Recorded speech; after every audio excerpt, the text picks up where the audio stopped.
نحمده ونصلي على رسوله الكريم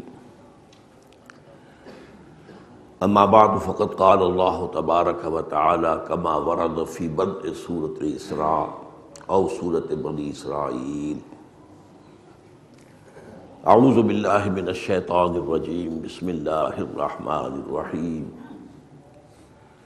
سبحان الذي أسرى بعبده ليلا من المسجد الحرام إلى المسجد الأقصى الذي باركنا حوله لنريه من آياتنا إنه هو السميع البصير وآتينا موسى الكتاب وجعلناه هدى لبني إسرائيل ألا تتخذوا من دوني وكيلا ذرية من حملنا مع نوح انه كان عبدا شكورا وقضينا الى بني اسرائيل في الكتاب لتفسدن في الارض مرتين ولتعلن علوا كبيرا فاذا جاء وعد اولاهما بعثنا عليكم عبادا لنا اولي باس شديد فجاسوا خلال الديار وكان وعدا مفعولا ثم رددنا لكم الكرة عليهم وأمددناكم بأموال وبنين وجعلناكم أكثر نفيرا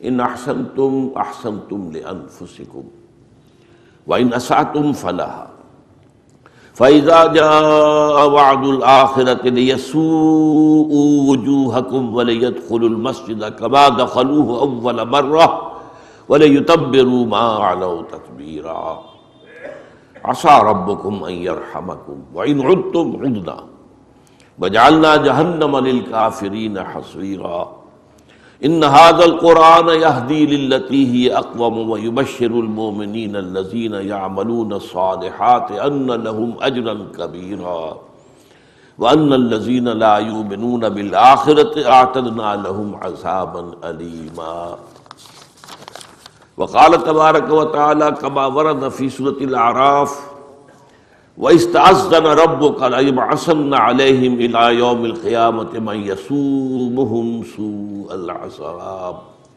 صدق اللہ العظیم رب اشرح لي صدری ويسر لي أمری واحلل عقدۃ من لسانی يفقهوا قولی اللهم ربنا ألهمنا رشدنا وأعذنا من شرور أنفسنا اللهم ارنا الحق حقا وارزقنا اتباعه وارنا الباطل باطلا وارزقنا اجتنابه اللهم ارحمنا بالقرآن العظيم واجعله لنا اماما ونورا وهدى ورحمة آمین یا رب العالمین۔ آپ کو یاد ہوگا احادیث نبویہ میں اور قرآن مجید میں سابقہ امت بنی اسرائیل جو امت مسلمہ تھی سابقہ، اس میں جو اعتقادی عملی اخلاقی خرابیاں پیدا ہوئیں خبر دے دی گئی تھی کہ وہ امت مسلمہ امت محمد میں بھی ہوگی، اور یہ کہ ان پر جو حالات وارد ہوئے تاریخی اعتبار سے وہ بھی امت محمد صلی اللہ علیہ وسلم پر بالکل اسی طرح نازل ہوں گے حالات اور واقعات، جیسے کہ ایک جوڑے کی ایک جوتی دوسری جوتی سے مشابہ ہوتی ہے۔ میں نے امت سابقہ جو ہے بنی اسرائیل کی 3500 سالہ تاریخ، اس لیے کہ آغاز ہوتا ہے 1400 یا 1500 قبل مسیح سے، جب حضرت موسیٰ کو تورات دی گئی، اور تاحال وہ امت باقی ہے، ختم تو نہیں ہوئی ہے، تو آج تک اس امت کی تاریخ جاری ہے۔ اور اس کے مقابلے میں امت محمد صلی اللہ علیہ وسلم کی 1400 سالہ تاریخ، گویا سابقہ امت کی جو عمر ہے وہ ہمارے مقابلے میں 2.5 گنا ہے، 1400 ورسز 3500۔ اس کا میں نے تقابل کر کے آپ کو بتا دیا تھا کہ بالکل جس کو ہم کہتے ہیں کاربن کاپی، حضور کے بعثت تک سابقہ امت پر 2 دور عروج کے آ چکے تھے، 2 زوال کے آ چکے تھے، اور زوال کے دوروں میں ان پر بہت شدید عذاب اللہ کا آیا تھا۔ اس کی بھی تفصیل میں آپ کے سامنے بیان کر چکا ہوں، لیکن آج خاص طور پر میں چاہتا ہوں کہ ان 2 زوالوں کا ذکر چونکہ قرآن مجید میں خاص طور پر کیا گیا ہے، ان آیات مبارکہ میں جو میں نے آج آپ کو پڑھ کر سنائی ہے، تو قرآن کے حوالے سے بھی وہ بات سمجھ لیں۔ یہ بات میری تاریخ کی نہیں ہے کہ عام طور پر جو ہے اسے ایک جو ہے ہسٹوریکل فینومینن سمجھا جائے، بلکہ یہ تاریخ وہ ہے جو قرآن مجید سے ثابت ہے۔ سورہ بنی اسرائیل کا آغاز جس آیت سے ہوتا ہے اس میں تو حضور کا جو سفر معراج ہے اس کے پہلے حصے کا ذکر ہے۔ معراج تو اصل میں ہونی تھی آسمانی، لیکن وہ مکے سے بھی ہو سکتا تھا براہ راست، مسجد حرام سے ہی سیدھے حضور کو آسمانوں کی طرف لے جایا جاتا۔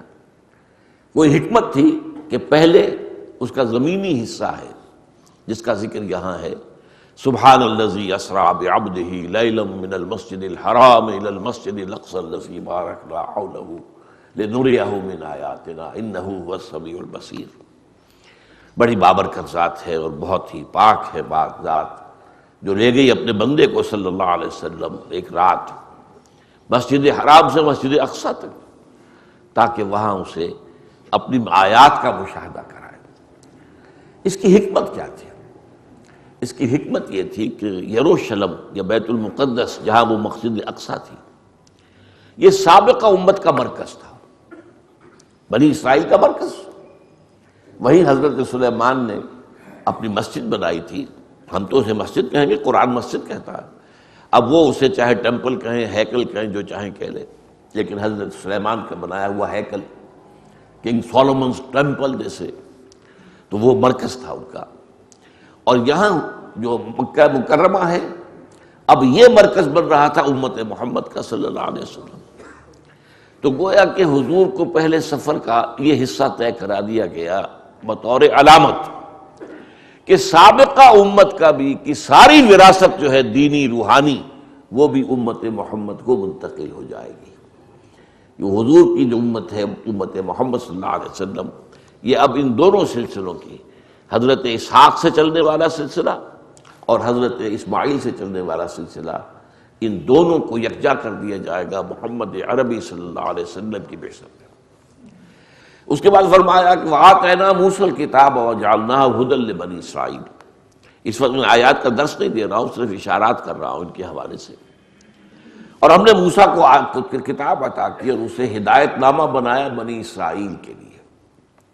اب یہ بھی بات جو ہے بہت نوٹ کرنے کی ہے، میں نے کہا تھا کہ بطور قوم تو یہودیوں کی تاریخ حضرت یعقوب سے شروع ہو جاتی ہے، وہ تو گویا کہ 1800 قبل مسیح یا 1900 قبل مسیح کا معاملہ ہے، لیکن بطور امت شروع ہوئی ہے تاریخ جب کہ کتاب دے دی گئی، تورات دے دی گئی صحرائے سینا میں، اس کا ذکر کر دیا گیا۔ موسیٰ کو کتاب عطا کی اور اس سے ہم نے بنی اسرائیل کے لیے ہدایت نامہ بنایا، اور اس میں اشارہ ہو گیا یہ پوری نوع انسانی کے لیے ہدایت نامہ نہیں تھا۔ ہدی للناس تو یہ قرآن ہے جو حضور پر نازل ہوا ہے، ہدی لبنی اسرائیل، بنی اسرائیل کے لیے ہدایت۔ اللہ تتخذوا من دونی وکیلا، اب اس میں ایک نقطہ بیان ہو گیا کہ تورات کی اور قرآن کی سب کی مشترکہ تعلیم کا لب لباب کیا ہے؟ اللہ کے سوا کسی اور کو اپنا کارساز نہ سمجھنا، توحید کا یہ لب لباب، لا حول ولا قوت الا باللہ، اس بات کو ذہن نشین کر دیا جائے۔ اللہ تتخذوا من دونی وکیلا ذریۃ من حملنا مع نوح انہ کان عبدا شکورا، اور تم اولاد ہو انہی کی جنہیں ہم نے سوار کرایا تھا نوح کی کشتی میں، اور یقیناً ہمارا بندہ جو ہے نوح وہ بہت ہی ہمارا ایسا بندہ تھا جو شکر گزار تھا۔ اب اس کے بعد آ رہے وہ تاریخی حوالے۔ وَقَضَيْنَا إِلَىٰ بَنِي إِسْرَائِيلَ فِي الْكِتَابِ لَتُفْسِدُنَّ فِي الْأَرْضِ مَرَّتَيْنِ وَلَتَعْلُنَّ عُلُوًّا كَبِيرًا، اور ہم نے پہلے ہی بتا دیا تھا بنی اسرائیل کو کتاب میں، یعنی یہ پیشنگوئیاں تورات میں تھیں کہ تم 2 مرتبہ بہت سرکشی کرو گے، فساد مچاؤ گے دنیا کے اندر، گمراہی کی بہت نئی نئی جو ہے راہیں ایجاد کرو گے، تو یہ اور بہت زیادہ تم سرکشی کرو گے۔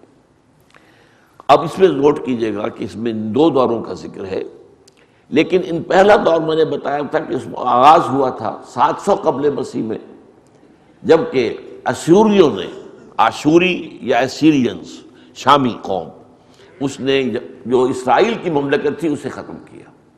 قرآن اس کا ذکر نہیں کر رہا، قرآن اس دوسرے مرحلے کا ذکر کر رہا ہے جب کلدانی آئے، نبوکدنضر آیا، اور اس نے نہ صرف یہ کہ یروشلم کو برباد کیا بلکہ وہ جو مسجد تھی مسجد اقصیٰ اس کو بھی مسمار کر دیا۔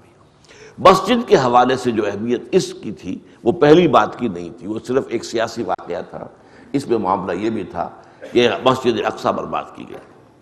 تو فرمایا فَإِذَا جَاءَ وَعْدُ الْآخِرَةِ وَعْدُ أُولَاهُمَا، جب دو جو ہم نے کہے تھے دو مرتبہ ایسے آئیں گے تاریخ میں، جب ان کے پہلا موقع آیا بَعَثْنَا عَلَيْكُمْ عِبَادًا لَنَا أُولِي بَأْسٍ شَدِيدٍ، ہم نے تم پر مسلط کر دیے اپنے وہ بندے جو بہت جنگجو تھے، فرشس لوگ تھے، بہت سخت تھے۔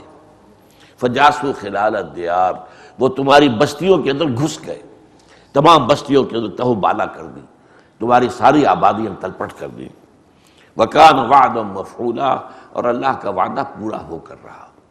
پہلا دور تمہارا یہ آیا جو بغاوت کا تھا، فساد کا تھا، اس پر جو اللہ کے سزا کے کوڑے پڑے ہیں، میں آپ کو بتا چکا ہوں، لاکھوں یہودیوں کو یروشلم میں قتل کیا ہے، اور لاکھوں کو پھر وہ بھیڑ بکریوں کی طرح ہانک کر، ظاہر بات اور ٹرک تو ہوتے نہیں تھے اس زمانے میں جیسے کہ پی او ڈبلیوز کو جو ہے ٹرکوں میں سوار کرا کے لے جایا جائے، بلکہ وہ تو بھیڑوں بکریوں کے ریوڑوں کی طرح لے کر گئے ان کو، اور بیبیلونیا میں انہیں کیپٹیوٹی میں رکھا، اسے وہ کہتے ہیں ہمارا دور اسیری کیپٹیوٹی۔ لیکن اس کے بعد پھر اس کا ذکر یہاں نہیں ہے۔ اس کے بعد یہ کہ ایک دور آیا، انہوں نے توبہ کی، حضرت عزیر علیہ السلام کی دعوت پر لبیک کہا، انہوں نے اپنی اصلاح کی، عقائد بھی درست کیے، اپنے اعمال بھی درست کیے، تو پھر اللہ تعالیٰ نے انہیں عروج دیا۔ اس عروج کا ذکر نہیں ہے۔ پھر جو دوسرا زوال آیا اس کا ذکر ہے۔ اس میں پہلے عروج کی جو درمیان میں انہیں وقفہ ملا ہے اس کا ذکر کیا گیا ہے، ثم رددنا لکم الکرۃ علیہم، تمہاری اس پہلی شکست و ریخت کے بعد ہم نے تمہیں باری لوٹا دی ان پر، وَأَمْدَدْنَاكُمْ بِأَمْوَالٍ وَبَنِينَ وَجَعَلْنَاكُمْ أَكْثَرَ نَفِيرًا، اور تمہاری مدد کی بیٹوں سے بھی اور مال سے بھی، اور تمہاری تعداد بھی کثیر کر دی۔ اب یہ دوسرا عروج جو آیا، لیکن اس کے بعد ایک اصول بیان کر دیا، ان احسنتم احسنتم لانفسکم، اگر تم نے کوئی بھلا کیا اپنے لیے کیا، اس کا اجر و ثواب تمہارے لیے اللہ کے ہاں محفوظ ہے۔ وَإِنْ أَسَأْتُمْ فَلَهَا، کوئی برائی کمائی ہے تو وہ بھی اپنے اوپر کمائی ہے، وہ تمہارے نفس کے اوپر جو ہے وہ وبال جو ہے اس کے ذریعے سے آ کر رہے گا۔ فَإِذَا جَاءَ وَعْدُ الْآخِرَةِ، جب دوسرے عذاب کا وقت آیا، لِيَسُوءُ وُجُوهَكُمْ، اب یہاں پر وہ الفاظ محذوف ہیں، بَعَثْنَا عَلَيْكُمْ عِبَادًا لَنَا أُولِي بَأْسٍ شَدِيدٍ، ان کو قرآن مجید جو ہے الفاظ کے اندر کمی کرتا ہے، جہاں کوئی چیز از خود واضح ہو جائے تو اس کو محذوف کر دیتا ہے۔ تو تمہارے اوپر پھر مسلط کر دیے ہم نے جو بہت ہی خونخوار لوگ تھے، تاکہ تمہارے حلیے بگاڑ دیں۔ وَلْيَدْخُلُوا الْمَسْجِدَ كَمَا دَخَلُوهُ أَوَّلَ مَرَّةٍ، اور داخل ہو وہ مسجد میں جیسے کہ وہ داخل ہوئے تھے پہلی مرتبہ۔ جیسے نبوکدنضر نے تباہ کی تھی مسجد اقصیٰ، ایسے ہی ٹائٹس رومی نے دوبارہ جو ہے اس کو دوبارہ انہوں نے بنا لیا تھا، لیکن اس کو بھی تعبیر جو ہے اس کو اس نے ختم کر دیا۔ عَسَىٰ رَبُّكُمْ أَن يَرْحَمَكُمْ، اب یہ اصل میں ایک خاص جو ہے اس امت کے ساتھ اللہ کا معاملہ ہے، اس کا حصہ رہ گیا، وہ بھی پڑھ لیجئے۔ فَإِذَا جَاءَ وَعْدُ الْآخِرَةِ لِيَسُوءُ وُجُوهَكُمْ وَلِيَدْخُلُوا الْمَسْجِدَ كَمَا دَخَلُوهُ أَوَّلَ مَرَّةٍ وَلِيُتَبِّرُوا مَا عَلَوْا تَتْبِيرًا، جب وہ دوسری صدا کا وقت آیا تو ہم نے ایسے لوگ مسلط کیے جو وہ لوگ انہوں نے تمہارے حلیے بگاڑ دیے اور مسجد میں داخل ہوئے، اس کی بے حرمتی کی، اس کو گرایا بھی جیسے کہ پہلی مرتبہ داخل ہوئے تھے، اور جس چیز پر بھی ان کو اختیار مل گیا اس کو تباہ و برباد کر دیا۔ عَسَىٰ رَبُّكُمْ أَن يَرْحَمَكُمْ، یہ ایک خاص رعایت ہے جو اس قوم کے ساتھ ہوئی ہے۔ تمہارا رب اب بھی تم پر رحمت فرمانے کو تیار ہے، تمہیں ایک اور موقع دیا جا رہا ہے، اب بھی اگر محمد پر ایمان لے آؤ ہم تمہیں بخش دیں۔ یہ خاص اللہ کا معاملہ ہے، کیونکہ کہا ہے قرآن نے ہم نے انہیں اختیار کیا تھا، اخترناہم علی علم فضلناہم علی کثیر ممن خلقنا تفضیلا فضلناکم علی العالمین۔ تو یہ بھی ایک رعایت ہے۔ ظاہر بات ہے حضرت نوح کی قوم کو تو یہ رعایت نہیں ملی تھی، حضرت ہود کی قوم کو، حضرت صالح کی قوم کو، وہ تو ہلاک کر دیے گئے تھے۔ انہیں موقع دیا جا رہا ہے۔ عَسَىٰ رَبُّكُمْ أَن يَرْحَمَكُمْ، اب بھی تمہارا رب تم پر رحمت کرنے کے لیے تیار ہے۔ وَإِنْ عُدْتُمْ عُدْنَا، اور اگر تم نے وہی روش اختیار کی جو پہلے تھی تو پھر ہم بھی وہی کریں گے جو انہوں نے پہلے کیا تھا، پھر تم پر عذاب آئے گا، شدید ترین عذاب آئے گا، اس کا میں بعد میں ذکر کروں گا۔ وَجَعَلْنَا جَهَنَّمَ لِلْكَافِرِينَ حَصِيرًا، اور ہم نے جہنم کو تو بنا رکھا ہے، اصل باڑہ جو ہے تمہارے لیے جو اللہ نے تیار کر رکھا ہے وہ تو جہنم کا ہے۔ اب وہ ایمان لانے کے لیے دعوت دی جا رہی ہے، ان ھذا القرآن یہدی للتی ہی اقوم، دیکھو یہ قرآن تمہیں تورات دی تھی ہم نے، اب یہ قرآن اس شے کی طرف رہنمائی کر رہا ہے جو سب سے زیادہ سیدھی، اقوم، یہ افعل التفضیل کا صیغہ ہے، اس لیے کہ ہماری ہدایت جو نبیوں کے ذریعے سے آتی رہی تھی اب اپنے نقطۂ عروج کو پہنچی ہے اس قرآن کے اندر۔ اب محمد کی بعثت ہو گئی ہے، قرآن نازل ہو رہا ہے، اب تمہارے لیے موقع ہے، تلافی معافات کر سکتے ہو، اب بھی توبہ کرو، پلٹو، ایمان لاؤ۔ ان ھذا القرآن یہدی للتی ہی اقوم ویبشر المؤمنین الذین یعملون الصالحات ان لہم اجرا کبیرا، اور یہ قرآن بشارت دیتا ہے ان لوگوں کو جو ایمان لائیں اور نیک عمل کریں کہ ان کے لیے بہت بڑا اجر ہے۔ وَأَنَّ الَّذِينَ لَا يُؤْمِنُونَ بِالْآخِرَةِ أَعْتَدْنَا لَهُمْ عَذَابًا أَلِيمًا، اور یہ لوگ، وہ لوگ کہ جو آخرت پر ایمان نہیں رکھتے، ظاہر بات ہے وہی اللہ کو نہیں مانتے، وہ محبت کو کیوں مانیں گے؟ تو آخرت کا یقین ہو تب انسان چاہتا ہے سیدھے رستے پر چلنا۔ جب آخرت کا یقین کسی وجہ سے ذہنوں سے اوجھل ہو جائے، یا یہ تصور ہو کہ ہم تو بخشے بخشائے ہیں جی، ہمارا کوئی حساب کتاب نہیں ہے، تو پھر کیوں آدمی کاہے کو سیدھے راستے میں جائے گا؟ پھر تو جو بھی ہو، ہرچے باد آباد، جو چاہو کرو، بے حیا باش و ہرچے خائی کن، ایک دفعہ حیا کا پردہ ختم ہو جائے تو پھر جو چاہو کرو۔ تو آخرت کا معاملہ جو ہے وہ ہے اصل میں اہم ترین۔ وَأَنَّ الَّذِينَ لَا يُؤْمِنُونَ بِالْآخِرَةِ أَعْتَدْنَا لَهُمْ عَذَابًا أَلِيمًا، جو آخرت پر ایمان نہیں رکھتے ہوں گے، اور یعنی اس کے نتیجے میں محمد پر اور قرآن پر ایمان نہیں لائیں گے صلی اللہ علیہ وسلم، ان کے لیے ہم نے ایک دردناک عذاب مہیا کیا ہے۔ اب بس ایک نقطہ نوٹ کر لیجئے، اس بدبخت قوم نے اس موقع سے بھی فائدہ نہیں اٹھایا، حضور کی دشمنی پر کمر کسی، حضور کی مخالفت میں شدید ترین یہ قوم جو ہے اس وقت سے چل رہی ہے، حضور کی بعثت سے اور آج تک، اور اب قیامت کے قریب کے حالات جو آنے والے ہیں ان میں یہ شدید ترین معاملہ ہونے والا ہے۔ اس قوم کے اندر وہ جو ہے تو اس کی بدبختی کا منظر یہ ہے کہ اللہ نے انہیں جو ایک اور موقع دیا تھا، ایک خاص رحمت جو فرمائی تھی، اس سے بھی انہوں نے فائدہ نہیں اٹھایا۔ چنانچہ قرآن مجید میں پھر یہ فیصلہ بھی دے دیا گیا، وَإِسْتَأْذَنَ رَبُّكَ لَيَبْعَثَنَّ عَلَيْهِمْ إِلَىٰ يَوْمِ الْقِيَامَةِ مَن يَسُومُهُمْ سُوءَ الْعَذَابِ، اب طے کر دیا ہے تیرے رب نے کہ ان کے اوپر وہ مسلسل ایسے لوگوں کو مسلط کرتا رہے گا جو انہیں بدترین عذاب دیں گے۔ اور اس کی مثال ہے جو پچھلی صدی میں ہوئی ہے جرمنوں کے ہاتھوں، ان کے اپنے قول کے مطابق آپ اندازہ کیجئے 6 ملین، 60 لاکھ آدمی قتل کیے گئے۔ اگرچہ اس میں کچھ لوگوں کو کلام ہے، کچھ کہتے ہیں نہیں تعداد اتنی نہیں تھی، بعض تو کہتے ہیں ہے ہی کہانی، لیکن کہانی تو وہ نہیں ہے، وہ ایک واقعہ ہے، تاریخ کا واقعہ ہے، اسے محض کہانی قرار دینا درست نہیں ہے۔ ہاں یہ ہو سکتا ہے کہ اعداد و شمار میں کمی بیشی ہو، لیکن واقعہ یہ ہے کہ بدترین جو ہے عذاب پچھلی صدی میں ان پر آیا۔ بہرحال میں نے جو پچھلی مرتبہ عرض کیا تھا اس کے ضمن میں چند نکات میں اور چاہتا ہوں کہ آپ نوٹ کر لیں۔ دیکھیے جو میں نے سملیرٹیز تھی وہ تو بیان کر دی تھی، ان پر پہلے حملہ آور آئے شمال سے، سیریا سے، اسیرینز۔ مسلمانوں پر پہلے حملہ آور آئے شمال سے، یورپ سے، کون؟ کروسیڈرز۔ ان پر دوسرے حملہ آور آئے مشرق سے، یعنی عراق سے، کیلڈینز، نبوکدنضر مختنصر۔ ہم پر دوسرے آئے مشرق ہی سے، لیکن کون؟ تاتاری۔ پھر ہمارا جو دوسرا دور زوال آیا، ان کا جو آیا وہ بھی یورپین قوتوں کے ہاتھوں آیا، یعنی گریکس اینڈ رومنس۔ لیکن ہم پر جو آیا وہ بھی یورپین کے ہاتھوں آیا، لیکن وہ مغربی یورپ کے لوگ تھے، برطانیہ، فرانس، اسپین، یہ ممالک، اٹلی، ان لوگوں کے ذریعے سے، اور پورچوگیز، یہ سب کے سب لوگ جو ہے یہ ہے کہ جن کے ہاتھوں آئے۔ یعنی عجیب بات نوٹ کر لیجیے، یہ تاریخ جغرافیہ کا مسئلہ ہے، کیونکہ بنی اسرائیل کی حکومت مختصر سے تھی۔ یہ اسرائیل کتنا بڑا تھا نوٹ تو کیجیے، اس وقت جو فلسطین کتنا بڑا ہے، لہذا ان پر یہ قریب ہی سے حملہ آور ہوئے، قریب سے اسیرین آ گئے، قریب سے عراقی آ گئے، قریب سے جو ہے وہ یورپ کی جو قریب ترین جو قومیں تھیں وہ آ گئی۔ عالم اسلام ایک بہت بڑی شے کا نام تھا، لہذا وہاں پر دور سے آئے ہیں. ہم پر پہلے آئے کروسیڈرز، کہاں سے چل کر؟ انگلینڈ سے چل کر. King Richard of England, the line hearted, وہاں سے چل کر، اور پورا یورپ، خاص طور پر اس میں جرمنی اور فرانس. لیکن یہ کہ کہاں سے؟ اس میں برطانیہ بھی شامل ہے. پھر ہم پر دوسرا جو دور آیا، تاتاری دور سے آیا. تاتاری جو ہے قریب کی قوم نہیں تھی، تاتاری تو بہت دور کی قوم تھی. پھر ہم پر جو دوسرا دور آیا، تیسرا دور کہیے، وہ آیا ویسٹرن دور کی نیشن جو تھی وہاں سے آئے. یہ قریبی جو ہے گریکس، اور یہ ان کا معاملہ ہمارے ساتھ نہیں ہوا. یہ تھوڑے تھوڑے سے فرق ہیں ان کے اندر. اچھا، ایک نکتہ اور میں آپ کو بتانا چاہتا ہوں.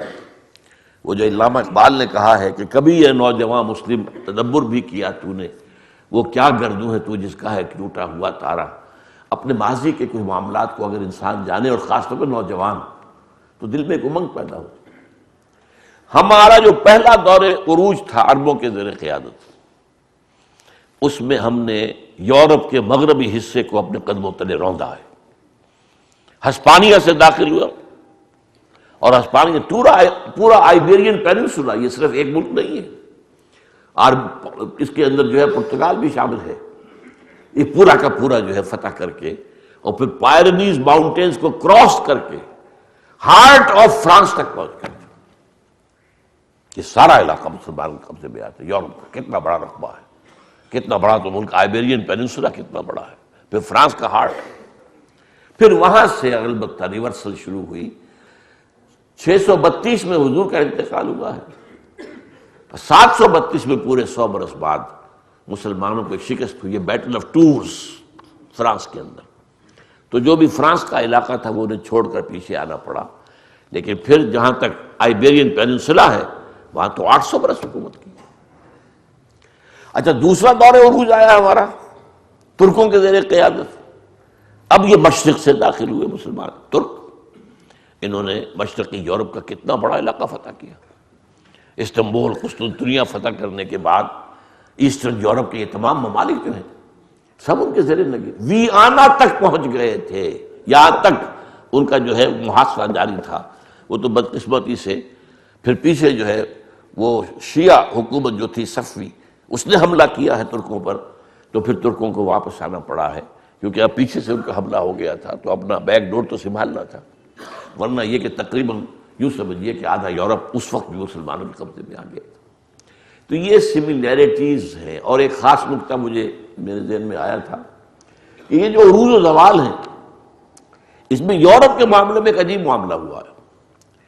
ہمارا جب دوسرا دور زوال شروع ہوا، میں بتا چکا ہوں، وہ ہسپانیہ سے شروع ہوا جہاں مسلمانوں کا قتل عام ہوا. یہ 15ویں صدی کے آخر میں اور 16ویں صدی کے شروع میں ایک ایک شخص یا قتل ہو گیا، جلا دیا گیا، یا لوگوں کو بھر بھر کر جہازوں میں اور جا کر شمالی افریقہ کے ساحل کے اوپر پھینک دیا گیا، ڈمپ کر دیا گیا. لیکن عین اسی وقت جب کہ یورپ کے مغرب میں یہ ہمارا سورج ڈوب رہا تھا، یورپ کے مشرق میں طلوع ہو رہا، وہی زمانہ ہے جبکہ ترک مشرق میں داخل ہو رہے ہیں. تو یہ جو جہاں میں اہل ایما صورت خورشید جیتے ہیں، ادھر ڈوبے ادھر نکلے، ادھر ڈوبے ادھر نکلے، تو یہ صورتحال بھی جو ہے بڑی خوبصورتی کے ساتھ اس نقشے میں ہمارے سامنے آتی ہے.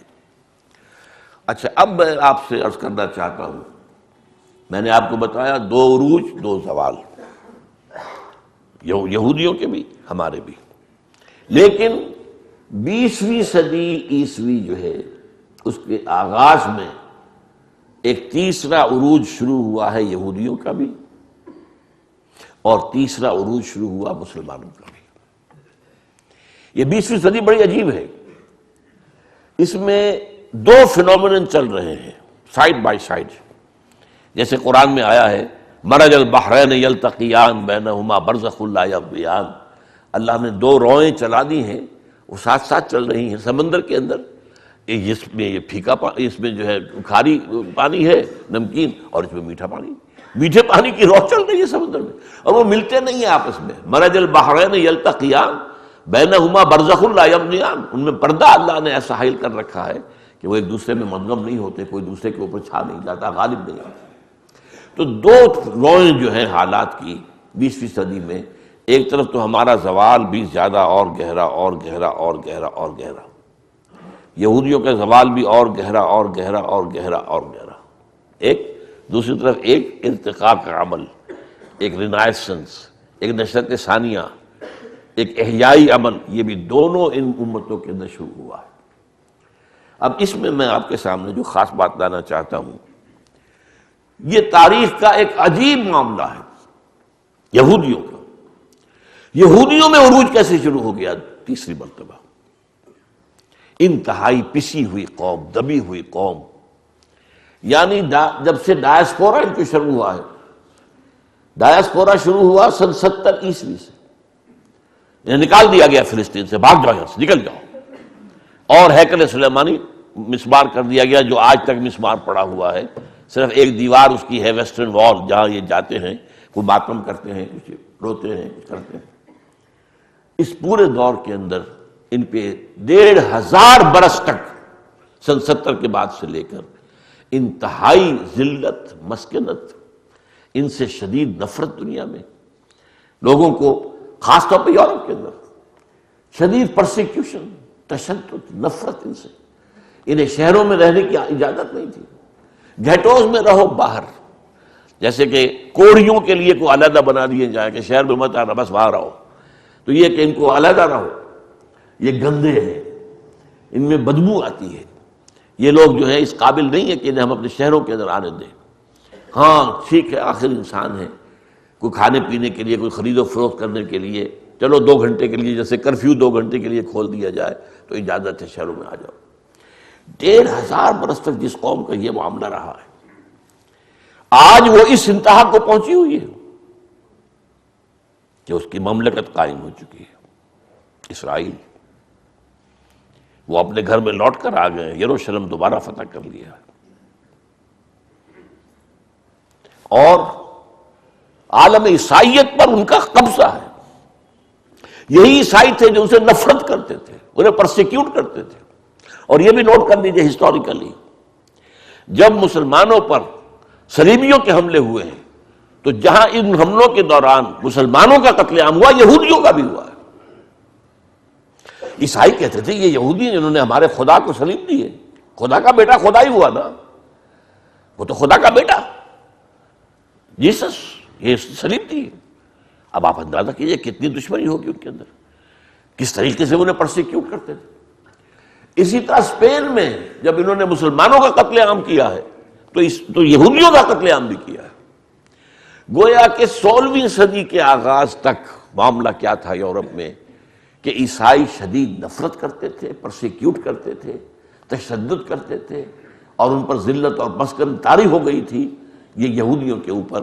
لیکن ببی تفاوت رأس کجا آستاب کجا، کہاں 20ویں صدی کے اواخر میں آ کر یہ کہاں سے کہاں پہنچ گئے۔ 20ویں صدی کے وسط میں ان کی مملکت قائم ہو گئی، ان کا جو بنایا ہوا بینکنگ سسٹم پوری دنیا پر چھا گیا، ان کا بنایا ہوا ہے۔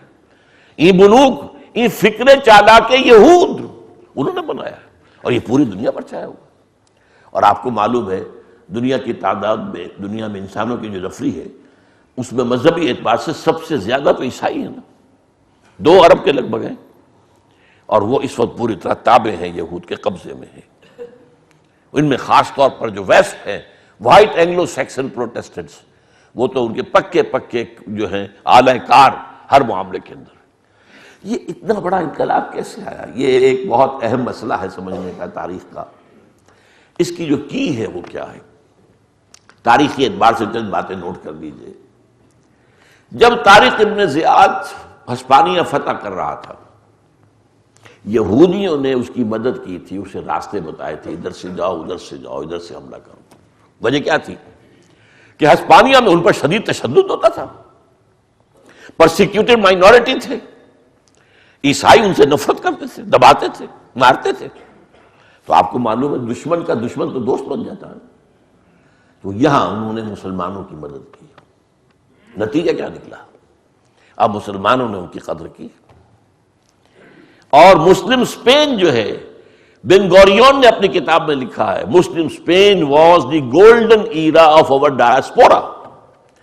ہمارا ڈائسپورا جو شروع ہوا تھا سن 70 عیسوی سے، اور جو 1917 تک جاری رہا، اس ڈائسپورا، یہ انتشار، دور انتشار، کہ ہم جو ارض مقدس سے نکال دیے گئے اور پوری دنیا میں منتشر کر دیے گئے، اس کا گولڈن ایرا کون سا ہے؟ وہ مسلم اسپین ہے.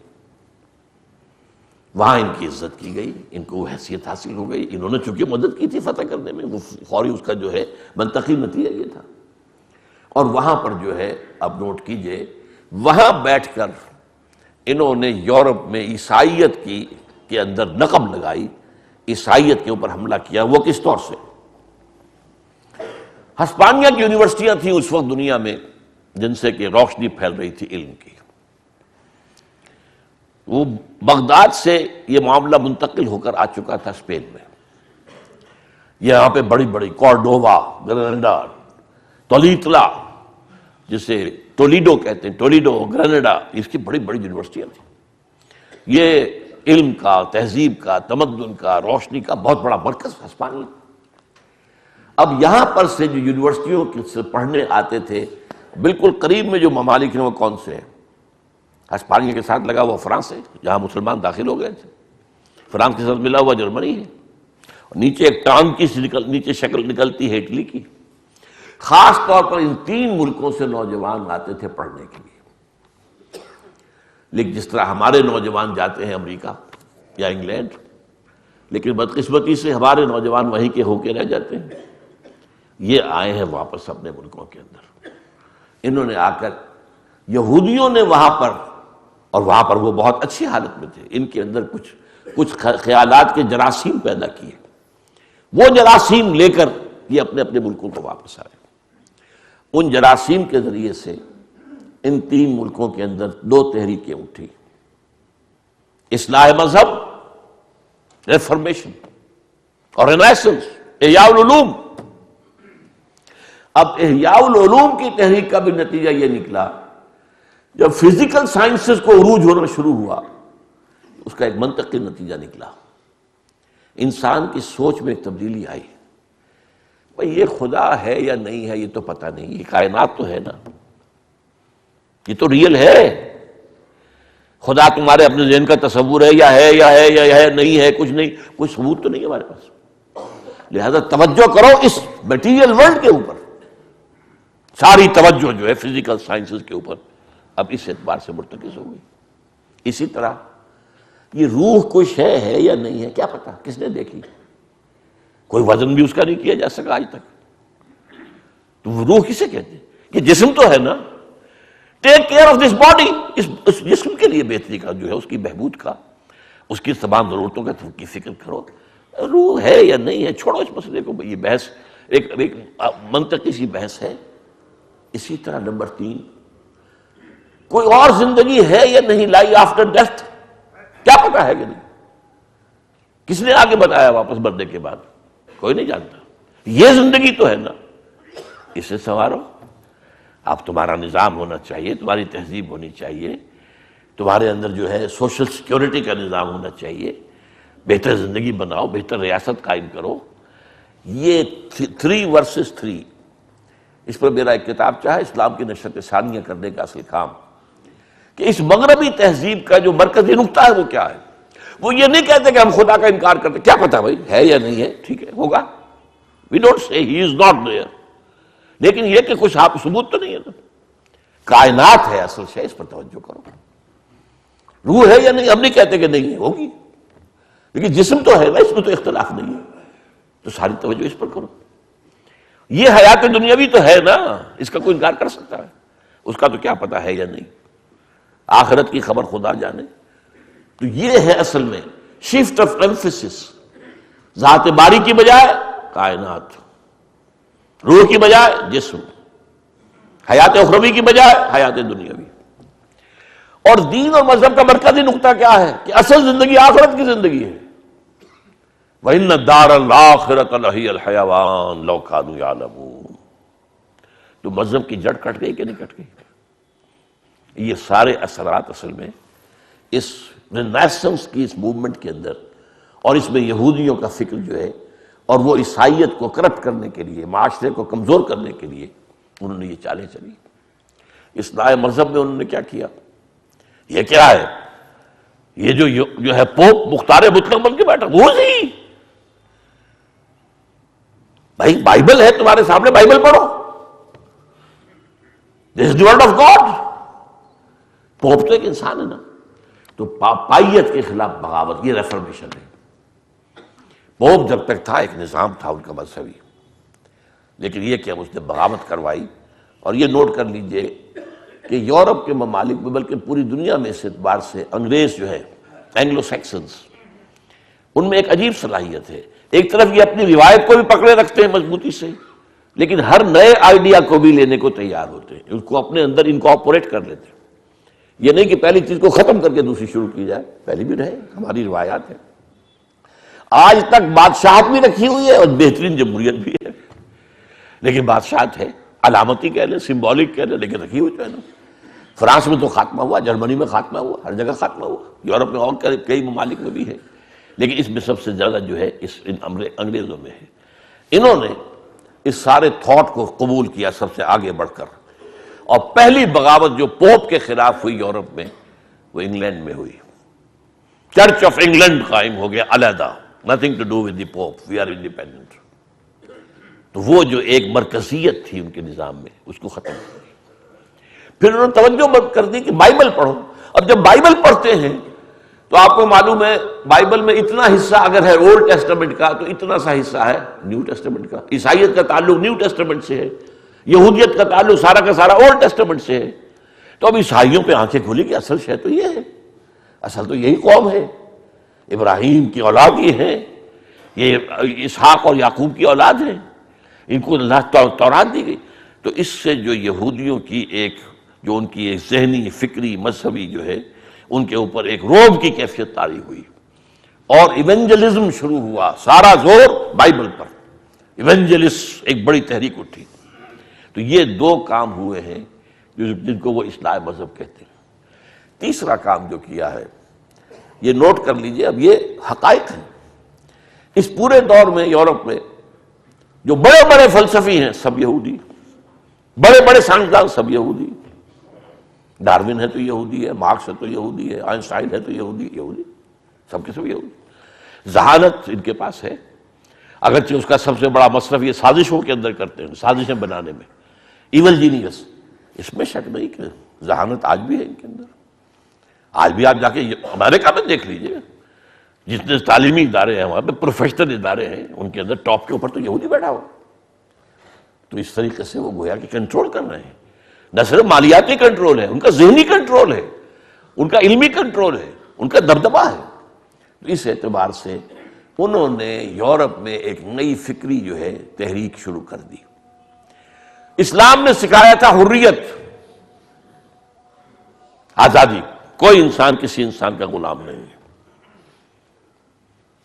انہوں نے کہا آزادی اتنی، خدا سے بھی آزادی، مذہب سے بھی آزادی. یہ جو لبرلزم کی تحریک چلی ہے، آزادی، آزاد خیالی، آپ کے جو جی میں آئے کہو، جو گلے میں جو آئے وہ تانے اڑاؤ، لبرل. نمبر دو، اس کے اندر سیکولرزم کا زہر جو گھولا پہلے انہوں نے گھولا ہے. مذہب کو علیحدہ کر دو، سیاست کو علیحدہ کر دو. اگر مذہب اور سیاست ایک رہتے ہیں تو شہریت اس مذہب والوں کی ہی ہوگی، دوسروں کی تو نہیں ہوگی، دوسرے مائنورٹی ہوں گے. اس کو ایک دوسرے سے علیحدہ کر دیا. اب تمام شہری برابر ہیں. پہلے یہودی کی حیثیت کوئی نہیں تھی، اب سیکولرزم میں یہودی برابر ہے. اب ظاہر بات ہے جب سے اس کو سیاسی طور پر برابری حاصل ہو گئی تو اس نے اس کا بھرپور فائدہ اٹھایا. Liberalism, secularism. اور نمبر دو، سود کی ایجاد. سود کی اجازت ہے تو ہمیشہ سے دنیا کے اندر سود، لیکن سود حرام رہا اسلامی شریعتوں کے اندر، تورات میں بھی حرام ہے. آج بھی جو پریکٹسنگ یہودی ہیں وہ ایک دوسرے سے سود نہیں دیتے، سود کو حرام سمجھتے ہیں. یہ تو جینٹائلز کو کہتے ہیں ہاں ان سے لینا جائز ہے، ان کو تو لوٹو کھسوٹو. یہ جینٹائلز جو ہیں یہ تو اصل میں انسان نہیں ہے، یہ انسان نما حیوان ہے. انہیں گوئمز بھی کہہ دیتے ہیں، جینٹائلز بھی کہہ دیتے ہیں. انسان تو صرف ہم ہیں، مکمل انسان صرف یہودی ہے. ہر غیر یہودی انسان کوئی بھی ہو، جینٹائلز یا گوئمز، یہ حیوانات ہیں. حیوانات سے فائدہ اٹھانا آپ کا کام ہے نا. گھوڑے کو آپ ٹانگے میں جوتتے ہیں، وہ کوئی احتجاج کر سکتا ہے؟ آپ بیل کو ہل میں لگا دیتے تھے، وہ بیچارہ احتجاج کر سکتا تھا؟ اسی طرح کے حیوانات ہیں. انہیں ایکسپلائٹ کرنا، ان سے فائدہ اٹھانا، ان کو دھوکہ دینا، ان کو چیٹ کرنا، روب کرنا، ہر چیز جائز ہے۔ قرآن مجید میں بھی ہے لیس علینا فی الامیین سبیل، ہمارے اوپر کوئی مواخذہ ہی نہیں ہے ان امیین کے بارے میں، ہم جس طرح چاہیں دھوکہ دیں، جس طرح چاہیں ان پر فریب کریں، جس طرح چاہیں انہیں لوٹیں، ہمیں حق حاصل ہے۔ لیس علینا فی الامیین سبیل، ہمیں کوئی جو ہے ملامت ہو ہی نہیں سکتی، ہم جو چاہیں کریں ان کے ساتھ۔ تو اس اعتبار سے انہوں نے بینک کی اجازت لی سود کی، پوپ کہ جب تک پوپ کا اقتدار تھا سود حرام تھا۔ دونوں قسم کے سود، یہ جو آج کل کچھ لوگ جو ہوتے ہیں، جو کچھ اے بی سی آ جاتی ہے کچھ معاشیات کی، صرف الف بیتے پڑھ لیتے ہیں، یوزلی اور ہے جی، اور کمرشل انٹرسٹ اور ہے، یہ دونوں حرام تھے یورپ کے اندر، ایبسولوٹلی، دونوں ہی حرام ہیں ہمیشہ سے۔ ایک ہی شے ہے، اس کی شکلیں بدلی ہوئی ہے، ایک ہی چیز ہے، روا ایک ہی چیز ہے، چاہے وہ بینک انٹرسٹ ہے، چاہے کمرشل انٹرسٹ ہے، چاہے یوزلی ہے، کچھ بھی ہے، یہ حرام تھا مطلقاً یورپ کے اندر۔ اور اس کو سب سے پہلے پھر اس کے اوپر بینک جو بنا ہے وہ بھی بینک آف انگلینڈ بنا ہے۔ یہ ویسٹ جو ہے، میں نے پہلے بھی یہ لفظ استعمال کیا تھا، وائٹ اینگلو سیکسن پروٹیسٹنٹس، یہ سب سے بڑے اعلی کار ہیں یہودیوں کے۔ اور جب انگلینڈ کے اندر ان کو جو ہے جنت مل گئی، انگلینڈ میں ان کا جو مقام ہو گیا، یوں سمجھیے کہ جو مقام کبھی اسپین میں مسلمانوں نے دیا تھا اس سے کہیں بڑھ کر مقام جو ہے انہیں حاصل ہو گیا انگلینڈ کے اندر۔ تو انہوں نے کہا یہ ہمارا نیو اسرائیل ہے، انہوں نے کہا یہ ہمارا اسرائیل ہے، یہ اب ہمیں یہاں پر وہی حالات، وہی کیفیات حاصل ہے جو کبھی اسرائیل کی مملکت میں حاصل تھے۔ اور اس کے بعد آپ کو معلوم ہے جب امریکہ کی دریافت ہو گئی، وہ جو کولمبس نے دریافت کیا اور پھر کولونائزیشن شروع ہوئی ہے امریکہ کی، اور پھر یہ وہاں جا کر، اور خاص طور پر جس کو نیو انگلینڈ کہتے ہیں امریکہ کا، یونائٹڈ اسٹیٹس آف امریکہ کا جو کونا ہے، شمال مشرقی کونا ہے، اسی میں نیو یارک بھی ہے، اسی میں یہ بoston وغیرہ، یہ بڑے بڑے شہر ہیں، یہ نیو انگلینڈ کہلاتا ہے۔ اور اس کے اندر یہودی جا کر آباد ہوئے، اور اسے بھی ان کا یہ ہمارا اسرائیل ہے۔ اس وقت دنیا میں یوں سمجھیے ان کے کہنے کے مطابق 3 اسرائیل ہیں۔ ایک اسرائیل نامی مملکت جو مڈل ایسٹ میں قائم ہوئی، جس کے لیے پہلا قدم بالفور ڈکلریشن کے ذریعے 1917 میں آیا، اور دوسرا یہ کہ 1948 میں قائم ہو گئی ریاست۔ اور ایک انگلستان ہے، انگلینڈ ہے، اور ایک امریکہ، اور یہی دونوں ہے ویسٹ، وائٹ اینگلو سیکسن پروٹیسٹنٹس، اور یہ بالکل اعلی کار ہیں، یہ در حقیقت یہود کے پنجے میں ہیں۔ انہوں نے جب بینکنگ ایجاد کر لی، اب سازش دیکھیے کیا کرتے تھے، یورپ کے اندر بے شمار قومیں، بے شمار ملک، ان میں لڑائی کرواتے تھے پہلے سازش کے ذریعے سے۔ جب جنگ ہوئی، اب دونوں حصوں کو، اب انگلستان کی فرانس کی جنگ ہو رہی ہے، انگلستان کی حکومت کو بھی قرض چاہیے اسلحہ کے لیے، اور فرانس کی حکومت کو بھی چاہیے، دونوں کو یہ بینکرز جو تھے یہودی وہ قرض دیتے تھے، اور جو ہے من مانا ان سے سود وصول کرتے تھے۔ اس طرح ہوتے ہوتے پورے یورپ کے اندر انہوں نے اپنی جڑیں، جیسے کہ کینسر ہوتا ہے، وہ ایک جگہ سے جب پھیلتا ہے تو پورے جسم کے اندر پھیل جاتا ہے، اس طریقے سے پورے یورپ کو انہوں نے اپنی گرپ میں لے لیا۔ مالیاتی اعتبار سے جو تسلط قائم ہو گیا، سیاسی اعتبار سے برابر کے ہو گئے کہ ہم بھی شہری تم بھی شہری۔ اب ظاہر بات ہے کہ ہمارے اور تمہارے درمیان فرق کیا ہے، ہمارے حقوق وہی ہیں، شہریت کے حقوق ہیں، اور وہی جیسے۔ اس کا نتیجہ کیا نکلا؟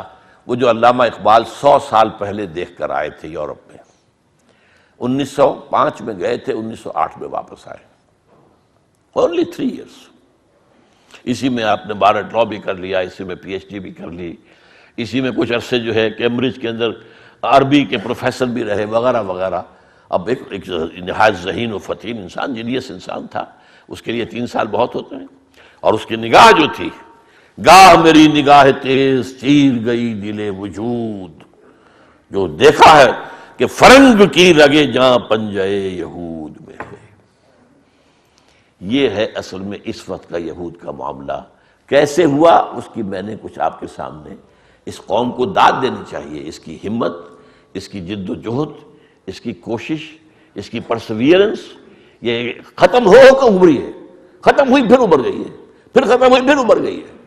نبوکدنیزر کی تباہی کے بعد ابھر گئی، اور اس کے بعد آپ کو معلوم ہے سن 70 سے جو ڈائسپورا شروع ہوا تھا، اس کے اندر اس نے رفتہ رفتہ کرسچین ورلڈ کو اپنے تابع کر لیا ہے۔ ان میں جو پروٹیسٹنٹس ہیں وہ تو بالکل اعلی کار ہیں ان کے، البتہ جو کیتھولکس ہیں وہ ذرا آسانی کے ساتھ انہوں نے نہیں مانا۔ لیکن یہ ہے کہ 1965 میں جو پوپ تھا جو فوت ہو چکا ہے، اس نے فتویٰ دے دیا کہ یہ یہودی جو ہیں یہ عیسیٰ کے صلیب کے ذمہ دار نہیں ہیں، بالکل، حالانکہ لکھا ہوا ہے انجیلوں میں ہے، سب ہے۔ اس وقت جو ہے چھوٹی سی بغاوت بھی ہوئی ہے کیتھولک چرچ کے اندر، کیونکہ یہ کیا تم کر رہے ہیں، یہ سارا کا سارا معاملہ ہماری بائبلز کے ساتھ، ہمارے اسکرپچرز کے ساتھ متعلق ہے۔ لیکن بہرحال اب کیتھولسزم جو ہے وہ بھی اب اسی طریقے سے یہود کے پشت پناہ ہے، ڈگریز کا فرق ہے۔